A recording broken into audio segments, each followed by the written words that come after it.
Thank you.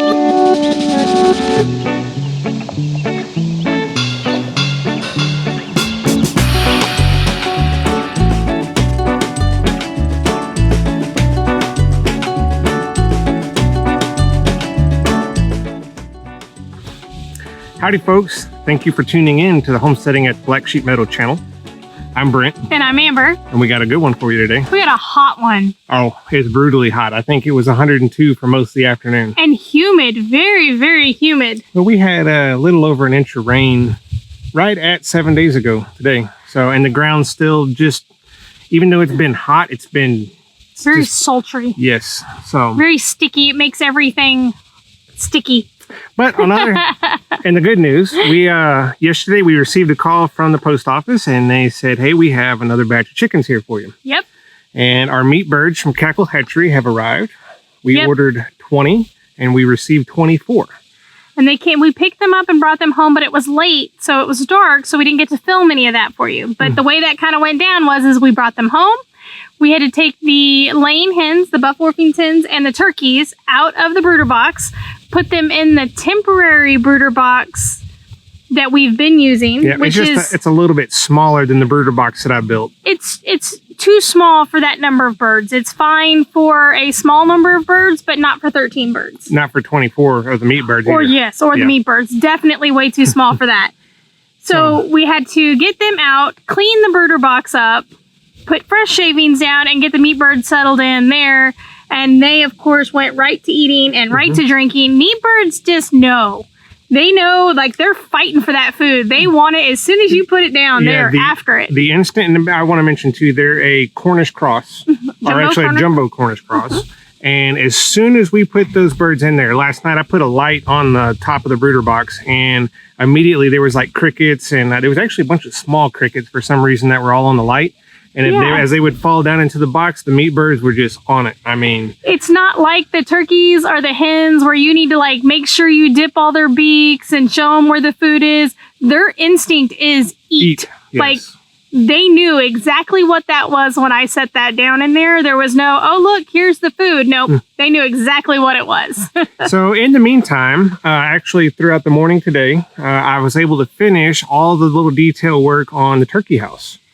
It was a little bit slow because of how hot it was. Yes, it's been brutal. So we were taking our time and doing a little bit at a time, not trying to rush it today, but we wanted to get it finished today so that we could get the turkeys and the Buff Orpingtons into the turkey house to use as a brooder box of sorts until they're ready to go into the yard or be free, I guess. So the only thing I don't have done on the turkey house so far is the roost racks and the nesting boxes. In the yard. And in the yard. So we're going to take y'all over a full tour over that, probably in the next few upcoming videos or so. But we're going to get those moved across. Now, I want to talk to you a little bit about our last batch of meat birds, which was also a jumbo Cornish cross. And we actually processed, I think, 14 of those. We processed 14. And they averaged 8.2 pounds in just that 7.5 weeks, was a little fast. And so we're going to slow that down this time. The birds came out fantastic. Everybody that we've let try some of the meat has all bragged on it, all except one person, Dale. Which we're not going to mention names. I will. Yeah. So we're actually going to slow down the feed on them this time, and it's actually going to work out a little bit better. So the last batch of meat birds we had, it was still real cold, so we left a heat lamp on them. Well, any of the leftover food in the feed bin overnight, the heat lamp supplied just enough light that they would continue eating throughout that time. Yes. So they were eating a lot more than our projected amount of food. They ate quite a bit more than we projected them to need to eat in 7.5 weeks. Yes. But we started them on a 30% protein. 30% protein. This time we're going to start them on a 23%. Correct. And we're going to gradually increase it, or we're going to stay at the 23? Well, we'll see how that works. So this particular batch of meat birds, I want to process a little bit sooner. The last ones we did at 7.5 weeks. These I would like to see maybe we're going to do at maybe 6.5 weeks, a week sooner, maybe even 6 weeks. So we're just going to see by weight. We're going to keep monitoring that. We're just going to keep a closer eye on it. And when they hit the weight, we're just going to go, it's time. Yes. Not, oh, the calendar says that we're supposed to wait 2 more weeks. If they're at that weight, we're just going to go. That's when they're going to end up in the freezer, and we're going to go with that part.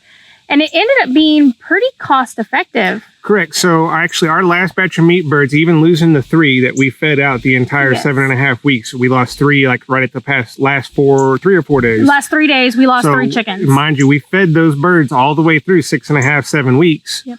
So even with all the feed for those, it ended up costing us right at $1.63 or $1.64 a pound. Which is really good. It's not as good as the cheapest chicken that you can buy in the grocery store, but if you compare it to the labeled chicken that says that it's, you know, organic, free range, all of the things that they want to label for us, it's definitely a lot cheaper. A lot cheaper. Yeah, more cost effective than what you're buying in the store. Now, for me, I think, you know, it's a self-sufficiency thing.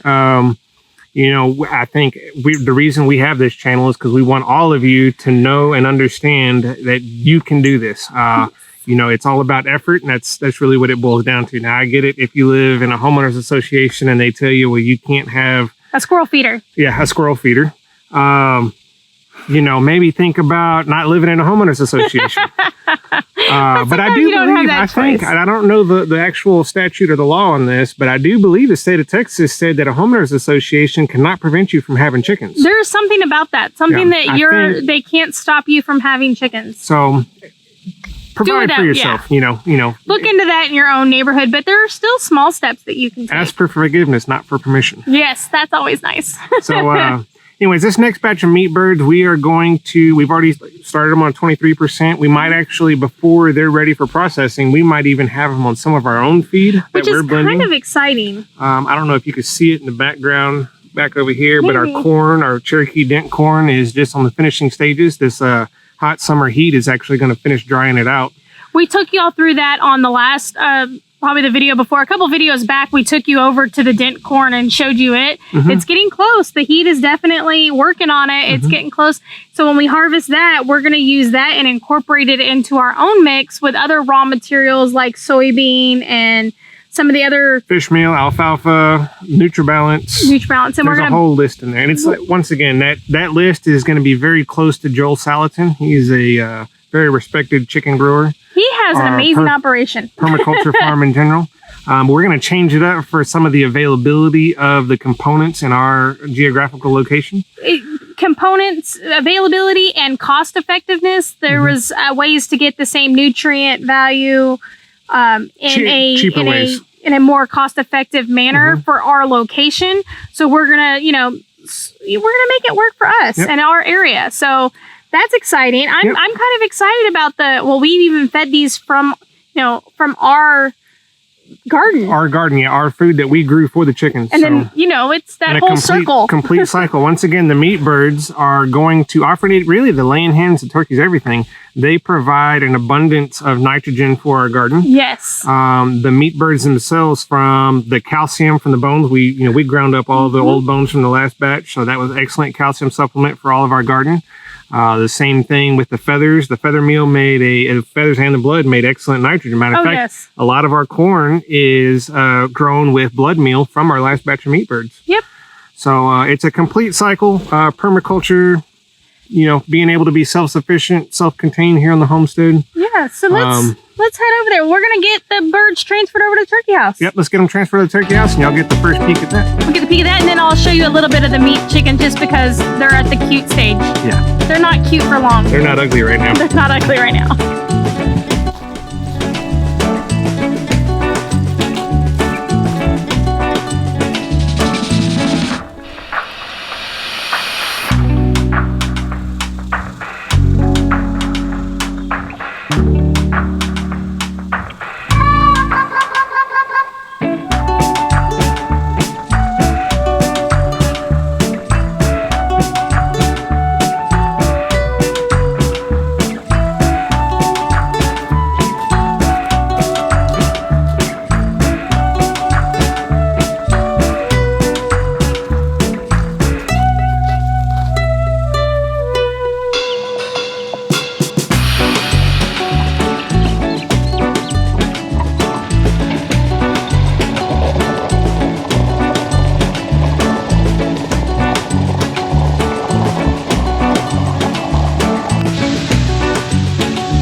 happy house. We will probably put a light in here just for them, and we'll get the box fan going. We've already got the fan built into the back window, so we'll get that going so there's some exhaust in here, because we're definitely going to have to worry about them overheating, but I think it's going to be nice and cool in here for the most part. So they've got their plenty of food, they've got plenty of water, and I think they'll be really happy. They're already figuring out everything.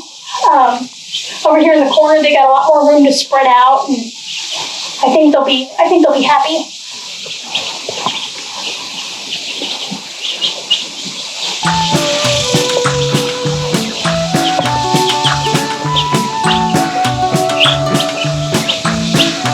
Alrighty folks, so here we are at our meat birds, and we are at 24 meat birds in this brooder box. Last time we started at 17, and I can already tell you that the 24 is, I don't know what that is, I guess it's 30-40% more than what we started with last time. And they are consuming the food and water, especially the water, because it's a lot warmer outside now. So we're going to install some bigger waters and some bigger food containers for during the day tomorrow. And then I guess tomorrow is probably going to be the first cleaning of the shavings in this, because they're putting a lot more manure down on top of it. It's definitely filling up a lot faster with that many more birds. So we might end up with the bigger water and this water. I just don't want them to run out of water. Correct. They can kind of run out of food. Like we can put enough food for them for 24 hours. They're actually supposed to be 12 hours on, 12 hours off. Right. So food I'm not worried about. I'm worried about water. Like I don't want these guys to not have enough water. So we're gonna set up the bigger water, the bigger food tray. I think on this batch of meat birds, I'm probably gonna get them out of this brooder box and into the chicken tractor a little bit faster too. Last time we had them in here for right at 3.5 weeks. Once again, it was primarily because of the colder temperatures. You know, we want to keep them warm. We're not going to have a problem trying to keep them warm this go around. So they're going to end up in the chicken tractor a lot sooner, and they'll be able to feed on some grass or the bugs that are in the grass. They're not doing, of course, it's summertime, so we got a lot of flies in here right now. They're doing quite the job at taking care of the flies that end up in here. It's definitely giving them something to do. They're chasing the little flies around like crazy. And we've been able to keep a fan on them as well. As long as the fan's on, we don't have the fan on them right now because the camera, the audio for the camera. But the fan does a really good job at keeping the flies down as well. So keeping the air movement. Like I said, with the heat and the humidity, we are definitely more worried about them overheating than we are about them getting cold. Correct. So folks, you know, we want to encourage y'all big time. You know, do anything you can to make yourself more self-sufficient. You know, get off the system. Stop. I think about that.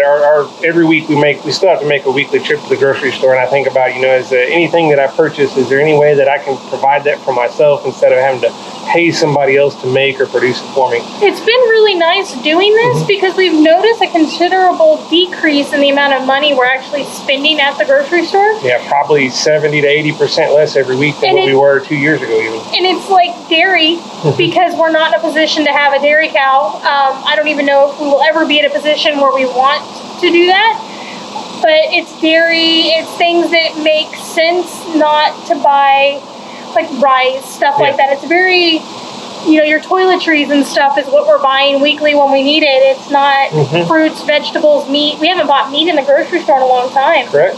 So that's a nice feeling to not have to. Become self-sufficient, even if you can't have meat birds at your house or your homestead. You know, do everything you can to get off the system, become self-reliant. Well, even if you can't do it yourself, there are local farmers and co-ops and local homesteads that are in your area. I can almost guarantee it that you can reach out to and get on their list and get a half a steer, get a half a hog, get farm or fresh raised chicken, and not depend on the grocery store or the big chain stores. And I've seen a lot of communities popping up with community gardens too, you know, where one person has a spot of land and 20-25 people, you know, sign up and participate in a yearly or annual garden on it. So do anything you can to provide for yourself. You know, we've lost our ways as a society, you know, I would say over the past 60 to 80 years. So it has.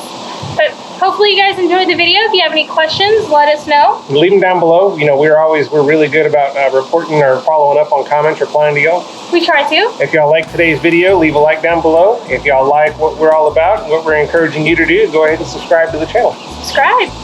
We'll see y'all next week.